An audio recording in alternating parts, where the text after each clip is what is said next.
Oh, I thought I should do a quick reaction. Not a quick one, but standard reaction. But for the United and City game that's just finished 20 minutes ago. Wow. Arsenal, you must.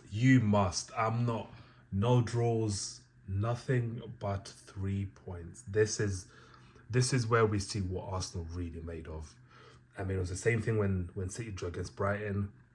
It's the same thing here today. Arsenal, for the love of Christ, for the love of everything, you must deliver tonight. You must. Every single one of those players should look at that performance and say, this is our title. Because I was looking at that game. United could have easily, that game could have easily ended 5-0, and not a single soul would have batted an eyelid. Not a single person would have said, yeah, this wasn't deserved, because City were not at the races, and they were not at the races against Brighton, against Sunderland, against Chelsea.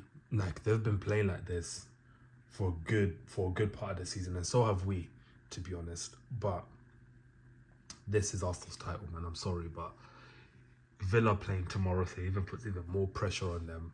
Arsenal, you must deliver tomorrow, today. Like, this is one of those games where you look at it and you think, this result is only as good as if we go and beat Forest. Because if we end up losing or drawing that game, you've undone all the hard work. And the thing is, we are playing City in around April time, I think. If we can get to that April game with at least 9 or 12 points clear, it's game, because that City team is dropping points again. You see that ball over the top? Every time, it's game. It's honestly game. Like, every time that ball goes over the top, yeah, City are just like panicking. Aerially, the defenders are not good on to win headers aerially. And they're prone to counter attack, because that second goal, look how far back they pushed United and they still somehow got counter-attacked. That counter-attack was nasty. But yeah, Arsenal points today. Nothing less, because this game, if the players did not see, oh shit, we could win this game here and create such a distance between us and City that even they will start looking at it thinking, boy. And the beauty thing is, once that gap starts to reach 10, 12 points, psychologically that starts to play with you. Like, you saw what happened with Arsenal last year. Like, when that gap started to increase, motivation started to decrease, because all of a sudden it's looking a bit too far now. Like, you're reaching March, you're winning, and the gap is still 9, 10, 12 points. You know what I'm saying? So Arsenal, you have to do your job, because there is no other feeling than winning this game tonight, because it elevates the whole team. All of a sudden, that confidence goes sky through. But yeah, City in no man's land. They bought, obviously, Guehi and Semenyo.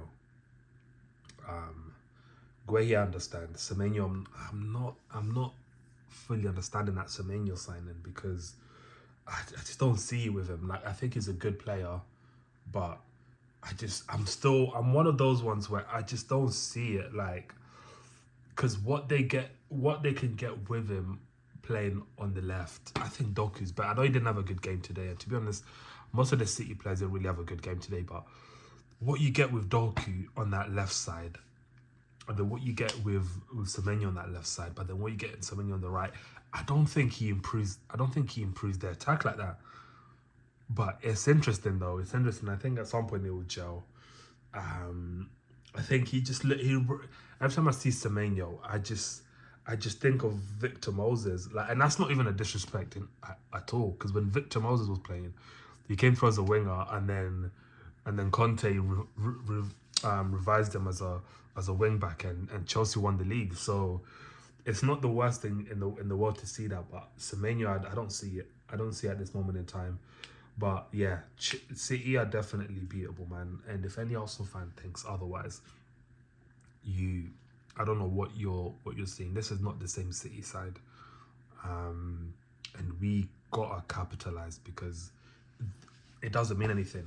If we draw, it doesn't mean anything, because we've undone all the hard work that United have helped us with. So must win, and I hope we come out the firing blocks. You know, this is a Forest side that's a bit deflated at the moment. I know they beat West Ham, but you know they've got the only thing I do worry with Forest is them on the break. They got Hugo Jesus, who's a quality striker, to be honest with you, like a very good striker. Not sure where they got him from, but he's a very good striker. And you have Hudson-Odoi, and you have Omari Hutchinson on operating the flanks. So it's not going to be an easy game, to say the least. But Arsenal should definitely be looking at that game thinking, we can definitely win here. We win here, it's a massive statement, because once it goes 9 points, that's 3 or 4 game swing. Like, guys, you don't understand, that's 3-4 game swing, yeah. And by the time we come to April, I'm not sure how many games we'll have left, but yeah, Arsenal, you got to do your job, man. Got to do your job. And I think at some point, you know, we could even increase this gap to even 9, 12 points. Once it's 9, 12, 15 points, that's when the parade. But today, take it game by game. Arsenal, do your job tonight. Go and beat Forest. However means you go about doing it. Whether that's a jammy corner or the ball trickles its way in, at any point, you just have to win that game. But anyways, see you after the match reaction, and hopefully singing praises to this team. But yeah, I'll see you after the game.